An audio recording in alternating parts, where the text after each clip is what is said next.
وفاة الفنانة السورية هدى شعراوي بطلة المسلسل السوري باب الحارة. الفنانة هدى شعراوي هي سورية الأصل ومن مواليد سنة 1938، يعني عندها حوالي 87 سنة.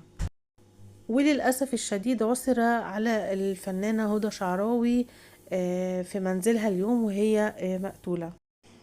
وأعلنت وزارة الداخلية السورية في وفاة الفنانة الكبيرة هدى شعراوي، يعني أعلنت إن التحقيقات بتشير إلى إن الخادمة بتاعتها هي اللي ارتكبت الجريمة. وده طبعا بعد ما اكتشفوا إن هي مش موجودة بعد الجريمة مباشرة، أو إنها مش موجودة في البيت. الخادمة بتاعتها هي أوغندية وهي من ذات البشرة السمراء.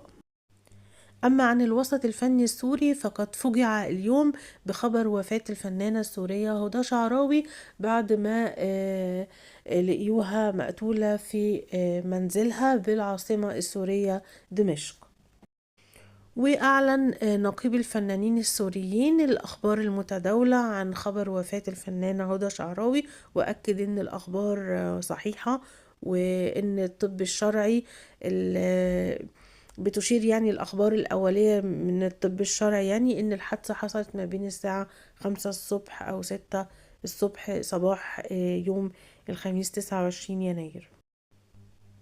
وأكد قائد الأمن الداخلي في دمشق إن الفنانة هدى شعراوي تعرضت، أو التحقيقات بينت كده إنها تعرضت لاعتداء بآلة حادة مما تسبب لها في نزيف داخلي. وطبعا من اكتر الشخصيات اللي شكوا فيها او اللي اشتبهوا فيها في وقوع الجريمة هي الخادمة الاوغندية بتاعة الفنانة هدى شعراوي، واللي فعلا تتبعوها وتم القبض عليها بالفعل واعترفت بالجريمة.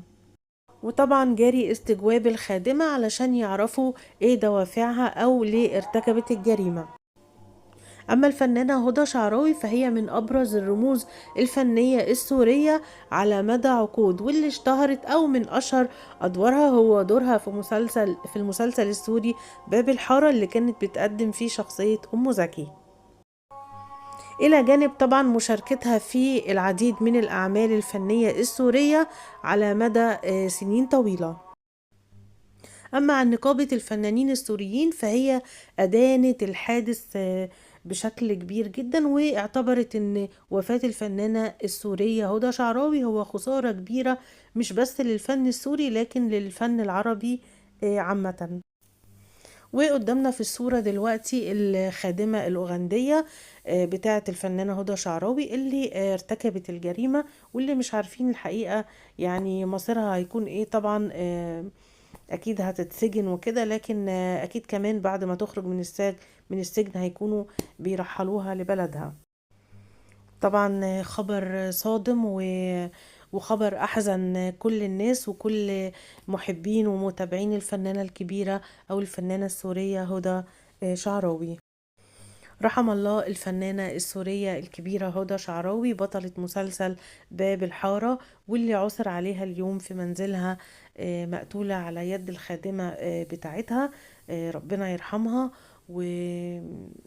ويصبر أهلها وأسرتها وكل محبيها وكل متابعيها. وده كان فيديو النهاردة، يا رب يكون الفيديو عجبكم.